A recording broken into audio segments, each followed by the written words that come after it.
Welcome back, everyone. Joining us on the podcast today is Georgijs Ivanovs from the YouTube channel Ukraine Matters.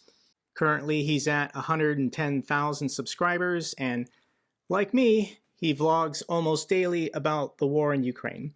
I'm excited to have him on the channel. I've been a big fan of his work for almost a year now.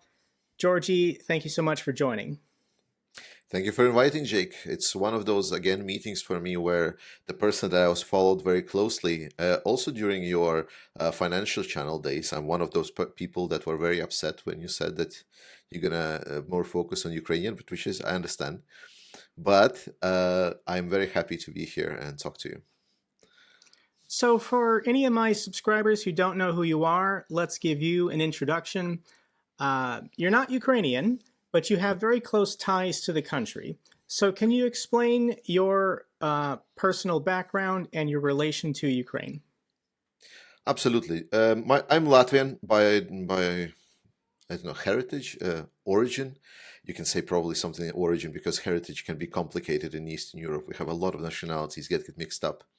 But yes, I'm Latvian. So my journey with Ukraine started in 2012 when I first visited the country. And after that, I just fell in love. I had actually some friends that turned out to be from Ukraine or knew people in Ukraine. And since then, it was more of a personal journey. A big jump for me was when in 2014, there was a big push from the Russian propaganda at that time to dismiss Maidan revolution and how it happened. And they put a lot of claims about Ukrainians as a people, which is not what I remembered when I visited Ukraine just 2 years ago.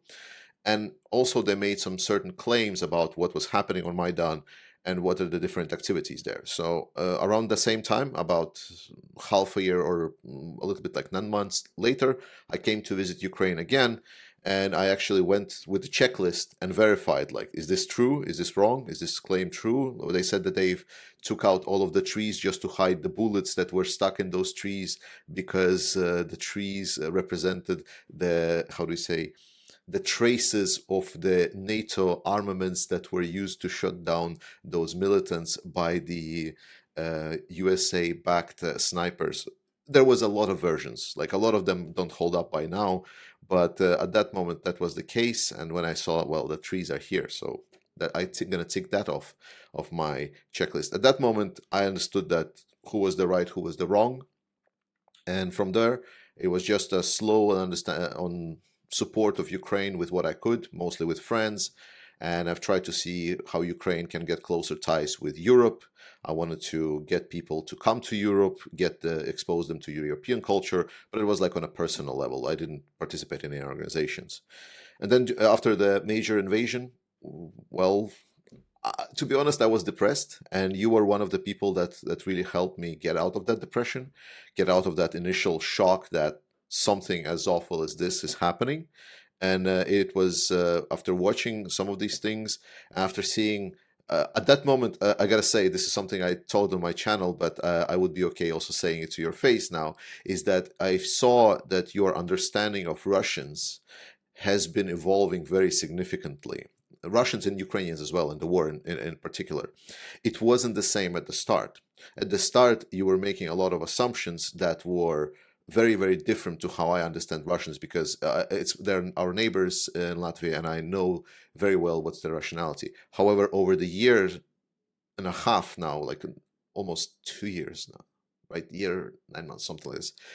I saw that how impressively you've grown with understanding that the Russia, what kind of state it is, that it's absolutely hopeless, that is completely ruled by dictator, and they have a very, very specific terrorist mindset in them. So I'm very, very happy to be here to talk with you. My channel exploded absolutely out of nowhere.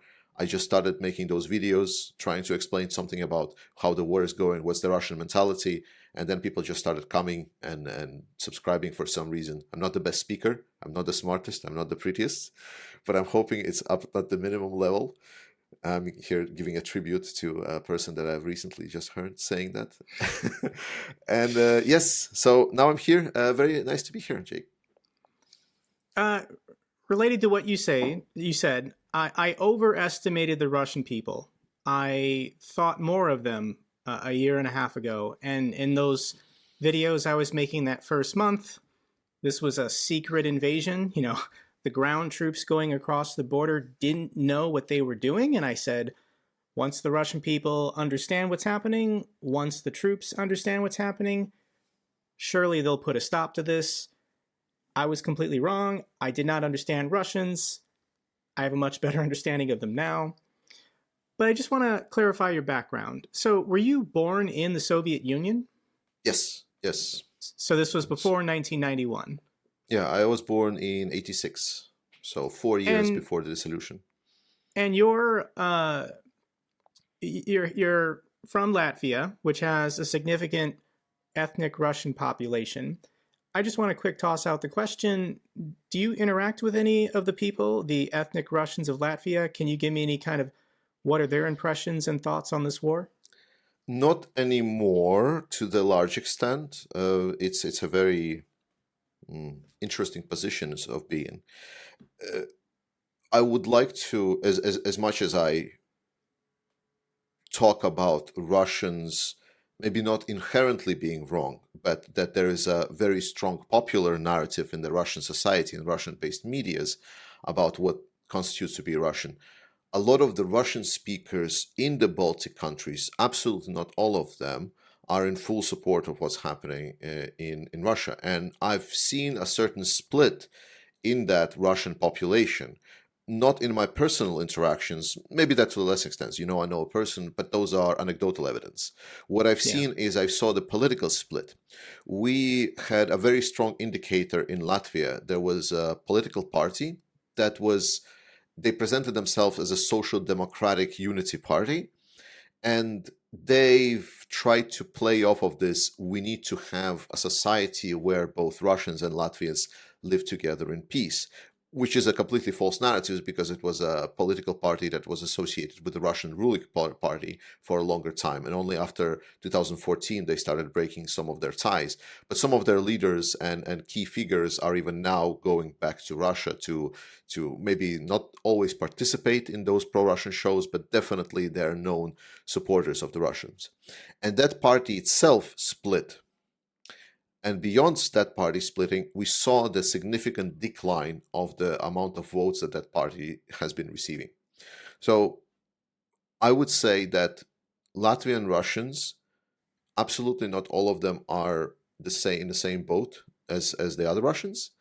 And the Russian population within the Baltic states, a lot of them are more associating themselves as a Russian-speaking Latvians or Europeans if they don't want to associate with a particular country, rather than the Russians themselves, at least not with the current administration for sure.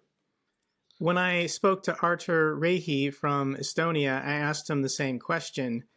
And my thought is, well, if they're so pro-Russian, I mean, why don't they just move 20 kilometers to the east, and they can go live in Russia? And Artur said, well, they're never going to do that because their social welfare benefits are 3 times better in the EU than in Russia. So they don't want to live in Russia, but they still maintain, you know, this pro-Russian mindset. It's a running joke in the Baltics when some pro-Russian Russians start saying, no, the Russian language should be the second country's language. We Russians are so impressed in these countries, to which then the comics or some kind of joke would be saying, okay, it's time for you to go back to the motherland, like, and we're going to start deporting. And then the person's like, no, not the Russian. No, please, I don't want to go there.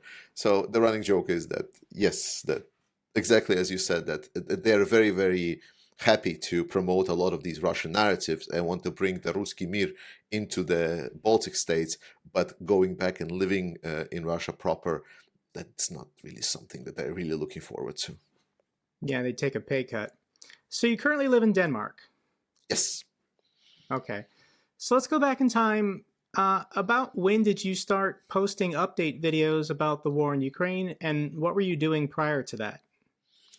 Yeah, I very clearly remember it was April, and it was tied somewhat to my main job. I have a very nice corporate career. I'm working with data management. Even to this day, I'm very happy with what I'm doing, and I'm very passionate with my main line of job. It's really amazing. However, with the YouTube, and this is something I always say sorry to all of my viewers that I cannot always post the regular updates. So sorry, guys. But I started posting in June, and it's been mostly to give information to my local friends, family, people that know me, to just explain to them in a video format what is happening within Ukraine. Right now, we live in a very different information space. Right now, we have translators. We have streamlined access to specific Telegram channels that we know we need to follow. We know who are the Kremlin mouthpiece that will retell you whatever Kremlin is saying. And the landscape of information is a lot more clear and understood right now. That was not the case at the start of the war. At the start of the war, many of the locals' news and the bigger sources of information were getting a lot of facts wrong. They were getting information that was 3-4 days old. And during the start of the invasion, 3-4 days old, that means it's already outdated. It's so outdated that there is no chance of it being accurate in any sense. Like they say, this city is safe, whereas the next day it might be already completely under Russian occupation. So I was just trying to read through the Russian-speaking Telegram channels, their sources, and then explain that information. Over time, that evolved with me getting some contacts on the ground, but primarily, I guess now anyone can do my job at this point by this time, because all the Telegram channels are translated, all of the major sources are translated. So I guess people just watch me for the nice beard, the neck beard, as people correctly pointed out, and on iron shorts. So you speak Russian? Yes. That would be useful in this line of work. A bit. So I spoke to Anna from Ukraine on her channel last week, and she asked me this question, and I'm going to ask you the exact same question. But do you think that this war in any way was avoidable? Is there anything that the West could have done prior to February of 2022 to have stopped or deterred Putin from a full-scale invasion? I don't think, as with a lot of other historical statements, that there is a very clear and objective answer to this question. I can tell you what I think. And in my perspective, invasion of Ukraine is a clear representation of failed deterrence. We had very obviously aggressive neighbor nearby, but because of historical situation, because of corruption within the European Unions, with a lot of politicians being so addicted to the Russian money and oil, with actually also Ukrainian problems inside of their country, they having internal dispute whether or not they are staying with Russia or with Ukraine. A lot of it was caused by Russian corruption, but not all of it. There were still significant parts of Ukrainian society that had this internal discussion whether or not we are with Russia or with the EU, whether we are just being strong neutral country in the middle of Europe, out of the bloc state. And what I believe is that a lot of underlying problems or these causes, that they caused the misrepresentation of a situation in the evaluation of Putin. So he, being a dictator, didn't clearly see that if he even tries touching Ukraine, it's going to be the end of him. Something that I'm really hoping NATO states will continue doing, though with Russians shooting drones at them, it's not really helping. But what we see in Ukraine, in my perspective, is the fact that the dictators of the world didn't completely read the room very nicely. And it was, in a lot of sense, both Ukrainian, showing that they're not strong enough, and us showing that we are not dedicated enough to resist Russia. And it ended up with Putin taking that decision, taking that leap of faith. Very discussable topic, but that is what I truly believe that what's happening. So yes, I believe this was preventable.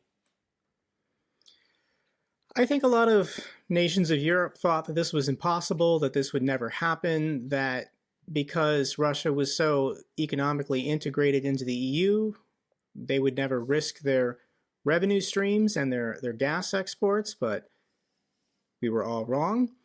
So I want to ask you, how has Europe changed since February of 2022 last year? What politically is shifting in the minds of Europeans? It's interesting, um, because the changes that I was hoping for, unfortunately, I don't see them happening to the extent that I would like them to happen. We see certain understanding of the situation and the higher risk environment we find ourselves in, and understanding that underlying problems that cause the failed deterrence being understood by Nordic countries, Baltic countries, Poland, and this group is more or less taking certain actions, looking forward to how to counteract, whereas other countries, I feel that they have been shaken by the Russian invasion, like an earthquake, political earthquake, and some of their foundations did experience cracking on that the peace dividends, but because it is still for someone perceived as a distant war, it is not still treated with a proper respect that it is something that might actually happen to them. And there is still a lot of hesitancy in taking a deep dive and reconsider the foundations of peace dividends that we have our current society built upon. Countries are still reluctant in a large sense to invest in their militaries, except for few. We've seen very few actual actions. Perun covered this a lot and very nicely in one of his recent videos, where he talked about what is the actual investment in the militaries in the countries. Right now, we see certain reintroduction. We now see at least countries going into their military backlog and checking, are they tanks are even operational, and even that's not fully working, because we see that the Leopards 1A5s that Denmark promised to Ukraine, they first were delayed for 3 months, and then when they finally reached Ukraine, it turned out they were not working. So what were you doing then for the 3 months? That just shows that there is a lot of problems with our security. However, it's not fully translated to the societal level, like our general perspective. We see that there is a certain threat, but it's a distant threat. So it's something that might happen, but it's not here yet. So we just might focus more about what's happening with our economy. Is our economy doing well? What's about gas prices? Can we do it later? The election season is here. We should probably discuss what kind of election dirt we can dig on our opponents, rather than thinking about, hey, is our country, is our people threatened to be dragged into bloody conflict? For me, on Kremlin State TV, they're threatening to nuke us all the time. Nuke London, nuke Berlin, nuke Yellowstone National Park, invade Alaska. Like, that's what they tell their people on Kremlin State TV. Yet there are still political parties, political leaders, political actors in the West saying Russia's not a threat to anyone. Just let them have Ukraine so that we can go back to business as normal, get inflation down, get central interest rates down, get gas prices down. And it is concerning watching this train wreck of democracy in slow motion occur one country after another. We just had elections in Slovakia, and this new ruling party in Slovakia is saying the war in Ukraine is not our problem. We need to focus on our economy and our country and our politics and stop helping Ukraine. So, I mean, you live in Denmark. That's all you can really speak for. Can I ask you, what is the local economy like day to day in Denmark? I mean, it's Denmark, and I'm not sure I'm the right person to judge, because I come from Latvia, and I was in Latvia in 2008, and Latvia and other Baltic countries were one of the hardest hit countries by the 2008 recession in US. It's very interesting, right? But because we were experiencing our big growth boom that was facilitated by debt that we'd taken from the foreign loans, so as soon as the economy, especially like world economy, froze, it was one of the hardest crashes ever for us. Latvian economy in 2 years shrunk by 25%. So Wow. a quarter of whatever anyone was having was just gone, wiped, erased within the 2 years. And that was an interesting time to be alive. So I'm living with this experience. So when I'm coming into Denmark, one of the best, if not the best place to live or be in the world ever, one of the most stable economies, stable government system, very healthy relationship on the job market, and then having experienced 6-7% inflation rate, and it's being a hot topic, on discussion on TV, saying our inflation is crazy high. What will happen to our country? For me, it sounds a little bit ridiculous. So, in my view, the economy is doing good. And most of the effects of the economy are political in nature. Certain political parties have a little bit more favor because they can appeal to certain levels of groups. But now we're having certain other discussions where we're discussing maybe we should do some tax cuts, which is unheard of for Denmark. It's a huge, huge news. But yes, so our economy overall, in my perspective, is doing well, without minus some certain hiccups. Depending on which political party is in control here in the United States, you talk to one, the economy is great. You talk to the other, the economy is terrible. But if I can be objective, unemployment is low, inflation is back under 4%. If we go back in time a year ago, everyone was panicking about inflation being 7% core inflation. So for me, it's very bizarre that we're a year and a half into this war and it's been so disruptive to global supply chains and the normal economic order, and yet we don't have recession here in the United States. Our economy is still growing. I live in Las Vegas, which is the most extreme indicator of if people feel like spending or don't feel like spending. And whenever I go to the Las Vegas Strip, it's packed.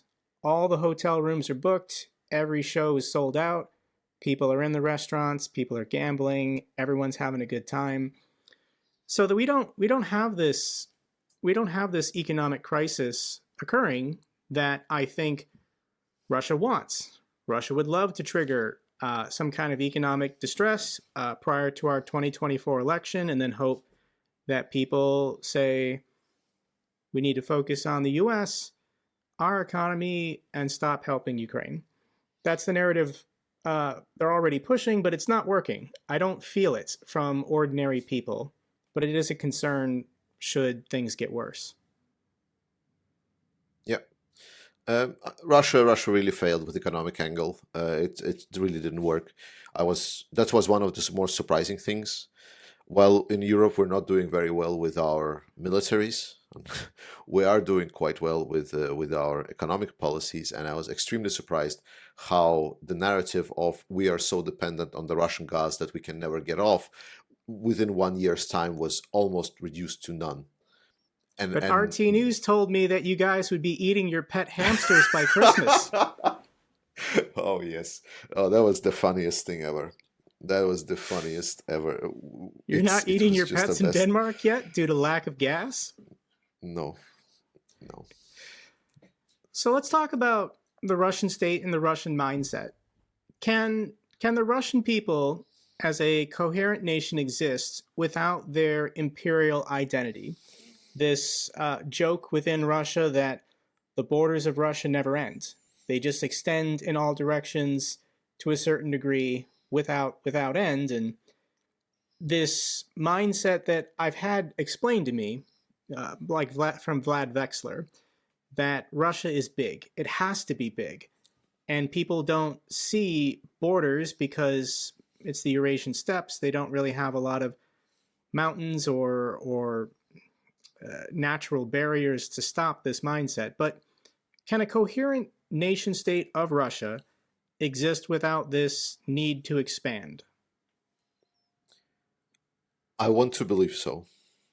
Despite what a lot of people state, that I'm just anti-Russian and I just hate everything that is Russia, I truly believe that Russians can be just, let's put it this way: no one would be more happier than if Russia would be just a normal state that lives and trades with their neighbors, because that's what we all want. We just want another normal state that we can have predictable, understandable relationships with. They can even have their desire to have a Putin, Stalin, anyone else.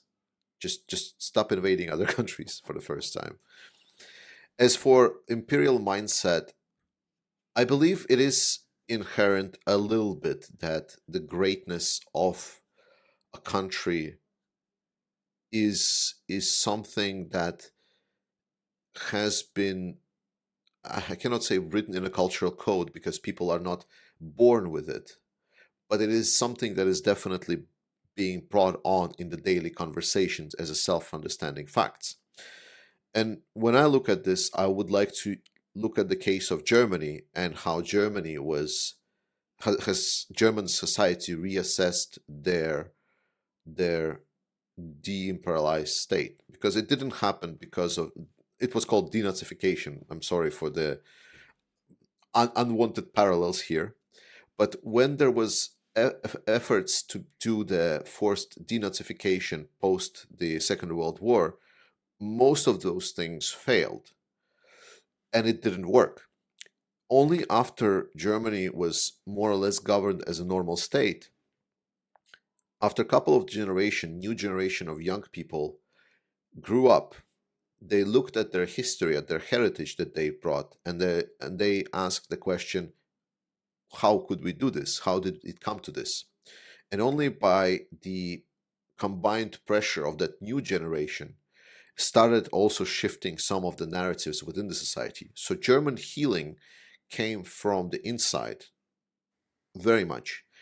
So in my belief that it is possible, I don't know how, I don't know if we need to defeat or do anything with Russia, because the case of Germany is very unique, but it did happen. So there is a precedent for it. So I want to believe that indeed there might be a generation of Russian that grows up and changes whatever is there right now. But current generation, that's a big question. The same is true for Imperial Japan. Japan in the 1890s was already on the Korean Peninsula, and they didn't have to give up their overseas colonies until 1945. So that was 50 years that the Japanese people, their culture, their mindset was, we're the best in Asia, and these are the home islands, but we're going to take over Manchuria, we're going to take over Indonesia, we're going to take over Korea. But I don't know. Is Japan a good example? Well, yeah, I Japan's think a it good is. example. I mean, you've been in South Korea, so you might have still some contacts. From what I've heard, right now there are some first steps with Japan trying to have certain reconciliation about the historic aspects and just general relationship with the South Korea. But I'm not sure how deep it goes. Japan really should have extended these olive branches 40 years ago, because South Korea and Japan are natural democratic and economic allies. But in Korea, it's just trendy to hate Japanese people. Like, it's so ingrained in their culture that the younger generations do it just because it's, yes, there are still people alive from the colonial period who were abused. You know, the famous cases of the comfort women. They're still alive, but Korea and Japan need to move forward together. They are the natural allies in a balance of power against a rising China. If things get worse in Asia Pacific, those two nations need to work together. When there was a Perun video talking about South Korea's defense industry, and the United States can only get Japan and South Korea to cooperate when they're in the middle. You know, it's always Korea, US, Japan war games or military exercises. The United States always has to be in the middle, and then they're fine cooperating. But if the United States doesn't join in or lend their name, then the two naturally start squabbling. To be fair to the Korean people, Japan has done a horrible job of accounting for their past.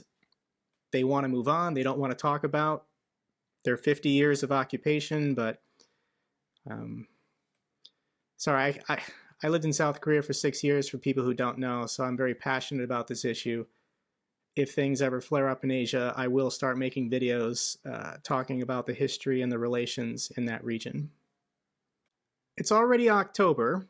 We're heading into the third winter for the Russian military on the ground in Ukraine. Do you have any thoughts or predictions about what could possibly occur over the next 4 or 5 months? Yeah, absolutely. I'm hoping that you will air this video after I release my big update video about the offensive. But my thought is that Ukraine has unfortunately not secured the strongest of positions during their summer campaign. I still believe that the net positive is still on Ukrainian side because Ukraine has adapted to the Russian tactics. They are now going to continue pressuring the Black Sea, which is a great benefit for Ukraine. It will secure a lot of the economic and political options. But in a sense of the battlefields, Russia has very much exhausted their offensive capabilities. The armies and resources that they were preparing to counterattack Ukrainians, because as I understood, again, not a military expert, but as I understand it, whenever you're being attacked, you're attacked. Your job as a defender is to have forces that will meet the enemy. They will hold the enemy, make sure that the enemy tires up, uses all of their resources, and then when the enemy is tired, then you have a counter-attacking force that will either help you recapture whatever the enemy has captured, or even better, push the enemy back and therefore secure a significant gain. Russia was so pressured during this offensive that it had to use their own reserves, the strategic reserves, like some of their forces that were supposed to come up online only in December, and they were already pulled into the battlefield right now. And the issue is that this means that they will have no offensive forces. So whenever pro-Russian shills or whoever starts saying that, well, Russia is now going to attack and take over Ukraine, that is just factually wrong. With what? With what? Because all of the forces that were there for the offensive are gone. So we will see Russia try to still hold the ground. I will predict that we will see incredible amounts of trenches and minefields appearing all across the territory currently controlled by Ukraine. And Ukraine will continue this offensive with a slow burn, smaller group offensive using artillery shells and so on.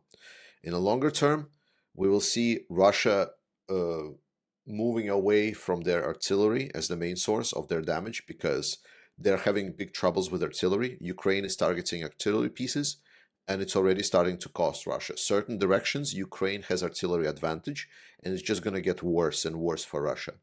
Russia sees the opportunity in switching to drone fleet because they don't have precise artillery like Ukraine does. The Excalibur rounds or Gimler's rockets, they don't have that. Nothing to that scale. So they will try to switch to a more precise drone warfare. So they're going to start putting a lot more effort into the drone warfare. And Ukraine hopefully will engage their air and new F-16s to try to get more foothold in the air.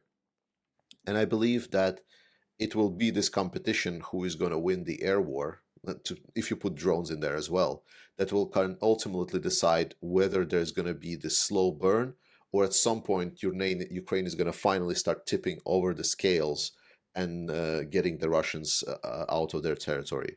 Because right now, after this offensive that Ukraine did, we cannot fully confidently say that Ukraine has cracked the code. I don't think so yet. So based on your analysis and your contacts, the people you communicate with in Ukraine, what do you think the Ukrainian military or the Ukrainian people need the most right now? Weapons. Weapons. Guns, explosives, grenades, missiles, ATACMS, everything. The more the better. I want for tank deliveries to Ukraine not to take half a year. Okay, first delivery took half a year to deliver 30 Abrams. Fine. Why the next 30 Abrams are not delivered next month? US, as far as I'm aware, is not running out low on Abrams tanks, but you can correct me on that. Nope. And this is not only about the Abrams tanks. What I'm saying is a principle rather than we need to keep the flow. That's what Ukraine needs right now. People say humanitarian help, generators for the winter, warm clothes, food, support for the economy, all really important things. But weapons is what is the fundamental to keep the economy secured. A missile cannot fire and destroy a building where people live if that missile doesn't exist or been destroyed. That's it. That's the simple combination. If there is no gun, it like if a person has if an enemy has a gun pointed at you, he will not fire it if there is no person. That's the simple logic of war. Unfortunately, very brutal, but that's the truth. And secondly, I wish that there would be more political will allowing Ukraine to engage Russia wherever it sees fit. And actually, some of the Russian commentators made a good point. They're stating that Ukraine will hit targets in Russia anyway, but because Ukraine will be forced to use their own developments and their own technology, it will be less precise, so there might be a lot more collateral damage than if, for example, Gimler's missiles would be fired that has very little deviation, and therefore no civilians would be hit at all. So that's something to think about. That's an interesting point. Not allowing Western weapons to be used on the territory of Russia will increase civilian losses in Russia. Do you believe this narrative? More people who support Ukraine keep repeating it, that the policy of Western leaders this entire time has been give Ukraine enough to not lose, but not give Ukraine enough to actually win. No, not fully. Not fully. There was a lot of commitment there. I think there are hesitations about Ukrainian states. This was underlined very much by just today. There was an appearance of the article, I believe, from Politico, that Biden's administration is really worried about the corruption in Ukraine. We also see when there was a discussion about ATACMS missiles, Biden's administration also during that meeting, they kind of in parallel track launched a document that was, roughly speaking, a checklist of unfinished chores for Ukrainian reforms progress.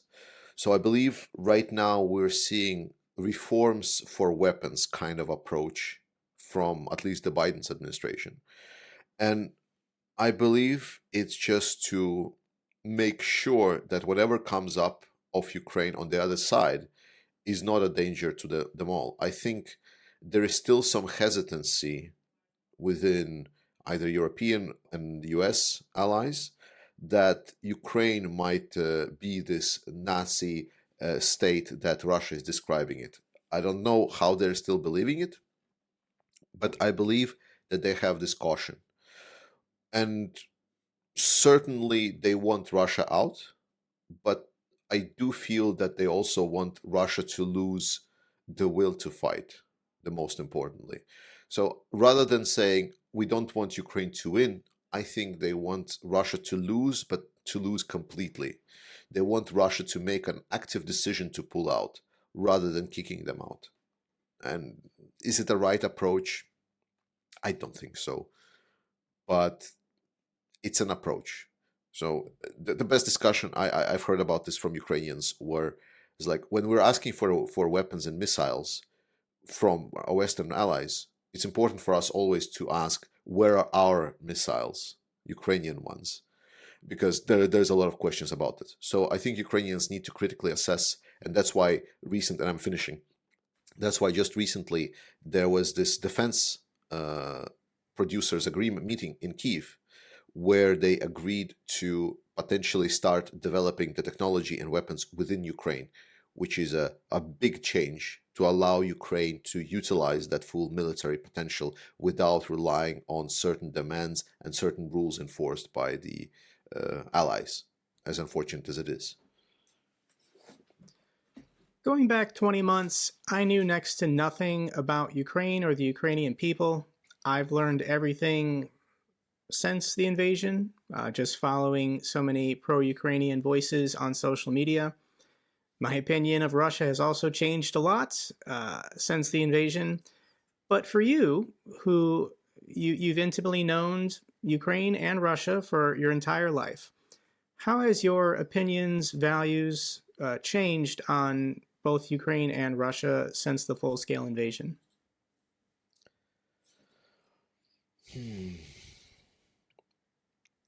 I would say mostly they're reinforced to what I already believed, because when I started making video and putting my opinion out there, I was saying in a lot of sense a lot of the same things. My belief in humanity a little bit more shaken now, especially belief in democracy. I was never a big proponent of a complete freedom of speech, but now I kind of, again, one might say, reinforced into this, because Russians have the full access to information. Russians outside Russia, inside the Russia, we cannot pretend that they don't. It's just factually not true. There is access to information. We live in an information age, and Russians that leave Russia, they don't write, "Oh wow, whoa, I've never heard anything like this." We don't hear that from them because they know, because they already had the access to the information. And the same kind of can be seen at our local democracies. We see that democracies, people, when I thought that if people would be more exposed to the truth, what Russia is, this murderous, brutal, dictatorial state that stops at nothing, just doesn't matter how much people it kills on Ukrainian or Russian side, that is completely knee deep in blood and guts of civilians, kids, families, committing every single war crime possible. In my worldview, it wouldn't be taking a lot to be a decent person. You just need to open your eyes. It's like, oh yeah, that's easy. But as it kind of drags on, now it's already questionable. We are starting negotiations whether or not Russia right or wrong. Slovakia elects a person that openly states that Russia is our friend. Let's try to make friends with them. It's very hard to look at the world with the perspective as like, okay, the world will figure it out. They just need to know the truth. When we know the truth, we've seen the truth. It was the most exposed war ever. We see the full depth of information, and yet still we see an absolute rise of support for Russia. Yes, a lot of it is attributed to the parties being that promote Russian narratives, to people directly financed from Russia, and so on and so on. But even beyond that, we just see that Elon Musk's today's tweet about, wow, Ukraine is asking for money.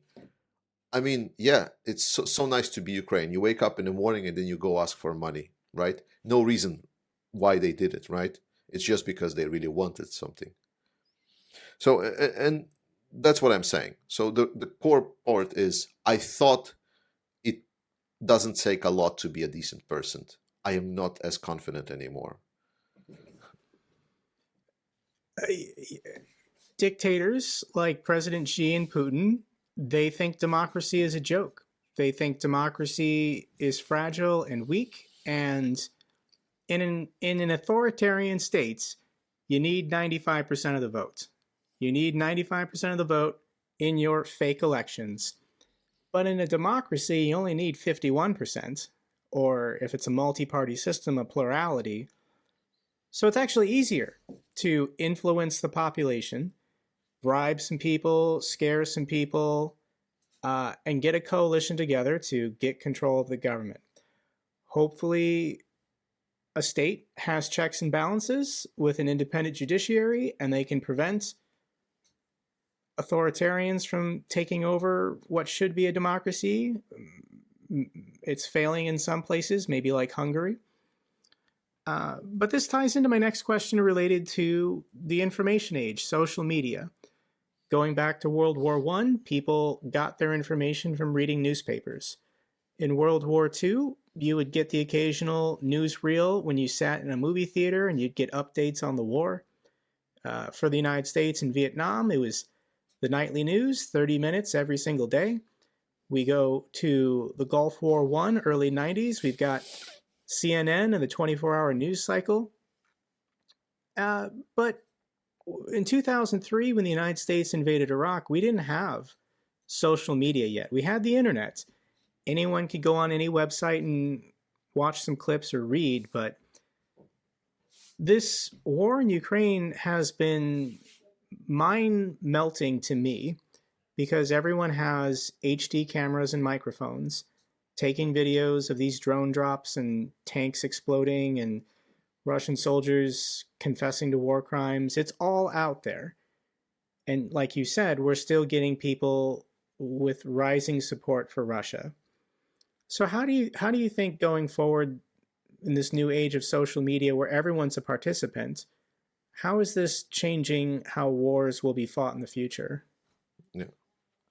Well, it doesn't play into the democracies really well, unfortunately. The unfortunate truth is that in democracies, like our approach to having a voice for everyone, which is nice, and it must be supported by all cost. But in authoritarian regimes, we see that even if people have access to information, what I said before, it doesn't necessarily change the narratives because they're having their own other mechanisms, either internal mechanism to pressure or something like this, which democracy doesn't have. So now we're having a more nuanced approach about the battlefield. Who is the participant on the battlefields? What are they doing? What are the horrors of war? And information warfare has become a big thing. And so far, because information is a lot more open in democracies, the effect of manipulation of that information is felt a lot more in democracies rather than in totalitarian states. We definitely seen that it draws a lot of public perception from the war, giving sense that I can draw my own conclusions. But we also see that people are very selective about their information. We see that people pick and choose what they want to watch. Sometimes they do it themselves, but very often it's done by algorithms. Well, algorithms will say, this is what this person likes, and then this is what we're going to feed to this person even more. So if there is a polarized narrative in your mindset, for example, I see that Ukraine is losing and I feel that Ukraine is losing, then the algorithm might often feed me information more and more that Ukraine is indeed losing, whereas factually it is not true. But in democracies, very often we are dependent on opinions rather than on facts. And what I see is that a lot of opinions, because not only we have information and everyone HD cameras in their phones, we also have people with opinions coming up and sharing those opinions, despite them not being military experts, despite them not understanding how militaries work, what constitutes a good offensive, what constitutes a bad offensive, what is the maneuver, was it a hard warfare, was it a good warfare? No, people open the map, they see map didn't change, and they come to their own conclusions, and they think and they feel entitled to those conclusions, which is something that they are. Like they do have the right to their opinion, the wrong opinion. But more importantly, we see that technology and media is a driving force for whatever is popular at the time. We see popularity is very often, and hotness is what defines what's in the media, what's the important topic for us to talk about, despite certain topic being more important and vital to our survival as a species or just in our country living better. And therefore, a lot of this warfare we're seeing, when we see 100th video of a tank exploding, a lot of times it draws inappropriate conclusions, thinking that, oh, it's actually not so that easy to take out a tank. You just fly in with a drone and drop a grenade. What is it? Like, it's just a tank, which absolutely misrepresents what's the actual situation in the front line and how terrifying it is to be in the trenches when a tank drives towards you. It's very different worlds. And if people become saying, oh, I already saw like 100 tanks explode, so now it's not a hot news anymore. And that drops the news cycle, and that drops the hotness, and that drops the importance of the topic, and it flows out of our view of interest. So that's, I think, where the main media impact and technology impact will be, is that in a future war, the authoritarian regimes will try to influence the information space to make sure it brings a certain narrative, because now this narrative can be expanded by the certain people that will have influence, and then they would be able to motivate other people to get into their own bubbles where they will feed them information that they need to be fed, either by the algorithms or something else, and get rid of one topic and raise and elevate other topics. So it becomes a lot more refined, a lot more manageable. It's just a playground for a lot of the, how do I say, social engineers out there. Which is why I feel the need as just an ordinary person to contribute what I can, to lend my voice. I am, like we were discussing before we hit record, I'm not the most attractive, I'm not the most well-spoken, I'm not the most intelligent, the most charismatic, whatever, but I meet the minimum threshold to get out a YouTube channel that can attract hundreds of thousands of views. So I'm happy to be contributing whatever I can as an ordinary person through social media.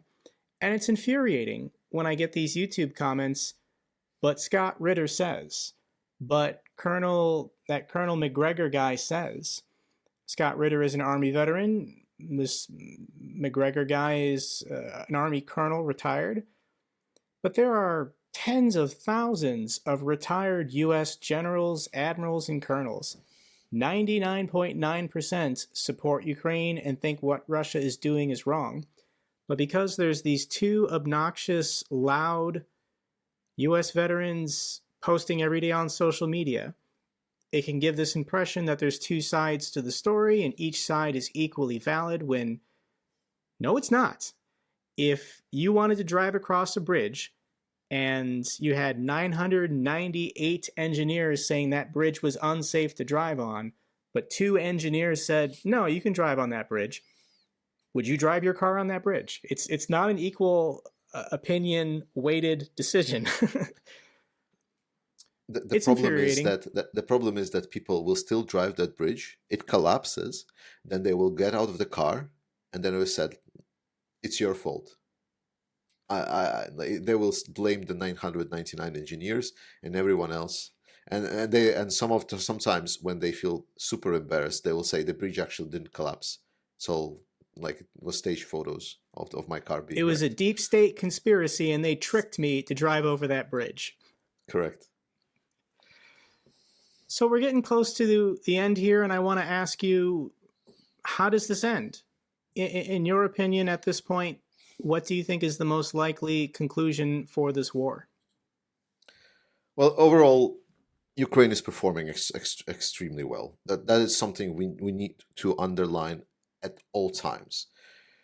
Ukraine was written off so many times. So the fact that we are now 1 year and 9 months already in, and we're talking, and the discussion topic is how good or bad Ukraine did attacking Russia and kicking them out, is an incredible achievement. That when the discussion topic is how much more is there of Russian economy to sustain this kind of war, Ukraine is doing an amazing job. But it might take some time. The sanctions are working on Russia. They need to be reinforced. We need to nurture them. We need to make sure that whenever the pressures we set to apply is being applied. The military supplies to Ukraine are working. Russian military is getting damaged significantly. Their military personnel is having a huge attrition rate, not only in people that can be easily replaced by Mobics, that's some commentators suggest on YouTube, that you just get 700,000 more people and then you suddenly have 700,000 army. That is not how it works. What they lose is they lose cohesive units, formed units, and they lose command staff. A lot of junior, maybe you can help me, like the lower level or lower ranking officers. Company grade officers. Yeah, company grade officers. There we go. A lot of them are just being killed, and getting them back up, even from the field officers, in the field performers, is not completely well. It's not completely well suited. Russia can try doing the meat wave attacks that it did at Bakhmut, but at that moment, Ukraine didn't have cluster munitions, which showed them to be absolutely decimating for Russians' troops. They are not as efficient now, because we see Russians not just making trenches and trench networks, they are actually making like a full-blown tunnels because of the cluster munitions. Because of the cluster munitions, Russians are forced to literally be like worms and live underground, because otherwise there is a chance that grenade is going to hit your dugout. So we see that pressure is accumulating. Technological capacity of Ukraine is getting there. It is getting more and more problematic for Russians to sustain it. What Ukraine needs to learn, two things that they need to reflect on. First is confidence in their ground military. I believe that Ukrainians and Ukrainian military command has for a longer time lived off this narrative that this is a big patriotic war, which is true, and that their soldiers are heroes and supermen and they can do all the heavy lifting. A lot of their current army now are mobilized people that were trained, even by NATO standards, very, very short time, just basic training essentially. That is not the army of superheroes. It's a very basically trained army. So they need to do a lot of nurturing and re-evaluation of the capabilities of their ground forces. Because the ground forces that were fully consistent with the professional military at the start of the war are not there anymore. A lot of them were reformed, reconstituted. They are just not there. Second thing is that Ukraine needs to think how they can scale the delivery of weapons, and they already started doing it, even if certain countries will run out of ammunition or will stop supporting Ukraine. For example, I'm expecting if Slovakia's president or prime minister come to power, he will cut the support for Ukraine. Ukraine needs to start thinking how they can start developing their own technology to not be dependent. And I'm happy to see that they're already going. If those two things are very nicely put on the priority list, then we will see results absolutely definitely. Right now, this looks that it's going to be a long war, multiple years for sure, I think. But it seems that Ukraine is just learning a lot faster than Russia is, and it has access to more capabilities than Russia is, even without the Taliban, North Korea, or Iran, whatever they're doing. Yeah, I was pretty shocked when I saw members of the Taliban in the Kremlin getting VIP treatment. I mean, that's pretty desperate if you've got to go to the Taliban looking for help. Absolutely, yeah. So I know in your recent videos, you've been promoting the NAFO 69th Sniffing Brigade. I just want to give you an opportunity. Are there any organizations or charities or individuals that you'd like to promote? I can put some links down below for people to follow, but if you can just talk about the good work that these organizations have been doing, I'm sure there's people watching this that would love to support them. Yay, NAFO. NAFO 69 Sniffing Brigade are amazing. They filled the most needed thing that we really required here on YouTube and generally. They are able to deliver the help directly to the Ukrainian soldiers. They're doing it by trucks or some other equipment, and they're able to cut out a lot of the red tape, so you don't have to worry that the money goes somewhere else. They have a great accountability, and we personally know the people that are doing it. They are really delivering as much of the donated money as possible straight to the Ukrainian military. And secondly, because it's trucks, I know not all of the people feel, how do you say, good inside by donating directly to the military, I am fine, but I'm invested. But I know people that don't want to donate to weapons, and then donating to trucks, so those trucks goes to combat medics, so those trucks are used as just a logistics to get things around, is a perfect, absolutely perfect segue on how you can help with certain things that Ukrainian military really needs. Trucks are essential. If a truck survives on the Ukrainian battlefield in their battle lines for over 2 months, it's a miracle. So it's a huge thing that is required. It's a huge thing that even the governments try to solve, but even that is not enough, because Ukraine is like that battlefield is incredibly huge. It's extremely huge, and the scale of it is important. So NAFO is your best way to support Ukraine right now with us, and also get some nice bonuses and benefits such as patches. I'm not going to promote here because I'm not sure if this is a kids-friendly channel here, but check out the patches. I'll put some links down below if anybody wants to support them. Is the leader of the organization Ragnar? Is that his name? Yeah. Yes, Ragnar Sass. And he's based out of Estonia? Yeah. Though he's mostly now in Ukraine or on the road, as far as I saw. So, Georgie, I want to give you an opportunity. You've been watching my videos for a while. Is there anything that you want to ask me? Yeah, I mean, the question that for me was, to be honest, we touched upon it, that I had actually written down here if a question was about the South Korea, because I was really interested. That's the region that I care about very deeply, because I see China as a potential threat. The way that Western powers brought up Russia by trading and pouring a lot of money, I'm seeing a lot of the same danger vibes from China right now, that we're just tunneling a lot of our money and of our economies every day to the Chinese economy, to which it grows and states that we're gonna bully you out of certain regions, we're gonna bully you out of the world stage, and it's essentially us paying to have a worse time, to have a less certain future. So could you share your perspective from US side, from perspective on this whole potential situation with China growing in? What would the Russian defeat will be in Chinese relationship with the world? How do you see it? So when it comes to Vladimir Putin and Xi Jinping, I think these men are just victims of their own success. You know, when you can consolidate power and become unchallenged within your own country, your own system, you start feeding these delusions of megalomania. You say, how do I make a name for myself? How will I be remembered 500, 1,000 years from now? Alexander the Great, Julius Caesar, Napoleon. History will remember you not because you grew GDP at a consistent rate of 7% a year for 20 years. History will remember you if you expand your borders, if you reclaim territory and land and bring glory to the empire. So Putin, having stolen the wealth of Russia for 22 years, probably secretly the richest man in the world, he said, how do I take it to the next level?